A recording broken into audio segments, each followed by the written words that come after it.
বিজেপির এক জরুরি বৈঠকের খবরও সামনে আসছে। নিচু তলার কর্মীদের রাশ টানতে জরুরি বৈঠক বলে খবর।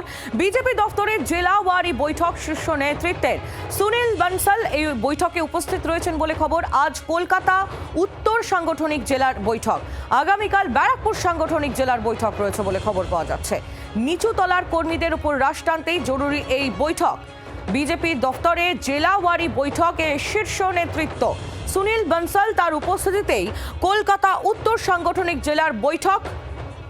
অত্যন্ত গুরুত্বপূর্ণ এই আপডেট। নিচু তলায় রাশ টানতে জরুরি বৈঠক বিজেপির। আগামীকালও বৈঠক রয়েছে। আজ কলকাতা উত্তর সাংগঠনিক জেলার বৈঠক এবং আগামীকাল ব্যারাকপুর সাংগঠনিক জেলার বৈঠক বলে খবর। বিজেপি দফতরের জেলাওয়ারি বৈঠকে শীর্ষ নেতৃত্বরাও রয়েছেন।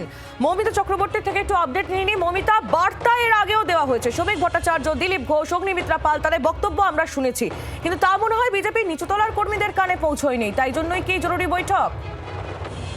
দেখো, কোর কমিটিগুলোকে ডাকা হয়েছে। আর আজকে উত্তর কলকাতা কোর কমিটির সাথে বৈঠক হয় এবং আগামীকাল ব্যারাকপুর সাংগঠনিক জেলা কোর কমিটি তাদের ডাকা হয়েছে এবং যেখানে বিধায়কদেরও থাকতে বলা হয়েছে এবং মূলত নিচু তলায় তোলাবাজি, শৃঙ্খলা রক্ষা এবং একাধিক অভিযোগ 4 তারিখের পর থেকে একাধিক অভিযোগ এবং গতকাল বিজেপি সূত্রে যেটা খবর পাওয়া গিয়েছিল ইতিমধ্যে শৃঙ্খলা ভাঙার অভিযোগে, তোলাবাজি আটকাতে সমস্ত ক্ষেত্রে বিজেপি শাস্তির পথে হাঁটছে।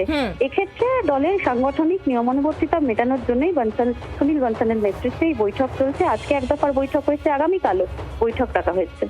মৌমিতা, ধন্যবাদ তোমায়। মৌমিতা চক্রবর্তী আমাদের প্রতিনিধি আমাদের সঙ্গে ছিলেন। দলের শৃঙ্খলা রক্ষায় একেবারে কড়া পদক্ষেপ এই মুহূর্তে বিজেপির শীর্ষ নেতৃত্বের। আজ এক দফা বৈঠক হয়েছে, কলকাতা উত্তর সাংগঠনিক জেলার বৈঠক এবং আগামীকাল ব্যারাকপুর সাংগঠনিক জেলার বৈঠক। নিচু তলার কর্মীদের বিরুদ্ধে যে অভিযোগগুলো আসছে সেই অভিযোগগুলোকে সামনে রেখেই বৈঠক আলোচনা বলে খবর পাওয়া যাচ্ছে। বাংলার আওয়াজ, বাঙালির আবেগ, জি 24 ঘন্টা।